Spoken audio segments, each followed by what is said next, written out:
Yangihayot tumani Jaloyir mahalladan sizlarga 3 sotuli xonadonimizni to'liq video davomida ko'rsatib beramiz. Shunda Yangihayot betonka korzinka skladini yonidan kirasizlar. Jaloyir mahalladan где-то 400-500 metr kirasizlar.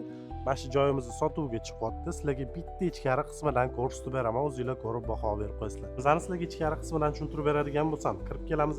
Bitta mashina uchun joy, bu tarafimizda hammom tualetimiz, bitta uyimizning tegini selli podval qilib qo'yilgan. Zenelniy zonalarga o'zingizlar baho berib qo'yasizlar. Bu yerda tapchanli zona, hamma qulayliklari bor, gaz, suv, svetdan umuman muammosiz. Bu tarafimizda asosiy binoyimiz, bu yog'imizda zalimiz joylashgan bo'ladi. O'zingizlar ko'rib o'tishingiz mumkin. Juda ham ideal variantda qilib qo'yilgan. Endi sizlarga asosiy binoyimizni ko'rsatib beraman. Uyimizga kirib kelamiz, o'qinglar. Chap tarafimizda oshxonamiz joylashgan bo'ladi. Kattagina qilib qo'yilgan. Bu tarafimizda bitta xonamiz bor. Ayollarimiz bo'lganligi uchun ko'rsatib o'tirmayman.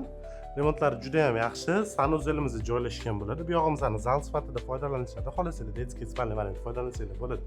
Bu tarafimizda yana bitta xonamiz bor. Bu yog'imizni katta zal varianti. Ikkita katta zalimiz bo'lar ekan. Endi sizlarga keyingi xonalarni ko'rsatib o'taman, o'tkalar. Remontlariga o'zingizlar bitta baho berib qo'yasizlar. Juda ham ideal variantda qilingan. Bu tarafimizda detskiy spalniyimiz joylashgan. Bu tarafimizda ham detskiy spalniyimiz joylashgan bo'ladi. Umumiy 6 xonadan iborat, hamma qulayliklari bor. Bu yog'imizda sanuzelimiz joylashgan bo'ladi. O'zingizlar ko'rib o'tishingiz mumkin. Juda ham chiroyli qilib qo'yilgan, hamma qulayliklari bor. Gaz, suv, svet, kanalizatsiyaga o'rnak qilib qo'yilgan, hamma qulayliklari bilan qilib qo'yilgan. Xonadonimizni sizlarga $92,000 ga berib yuboramiz. Pastda egalar nomerini qoldiraman. O'zingizlar bog'lanib batafsil ma'lumot olsanglar bo'ladi.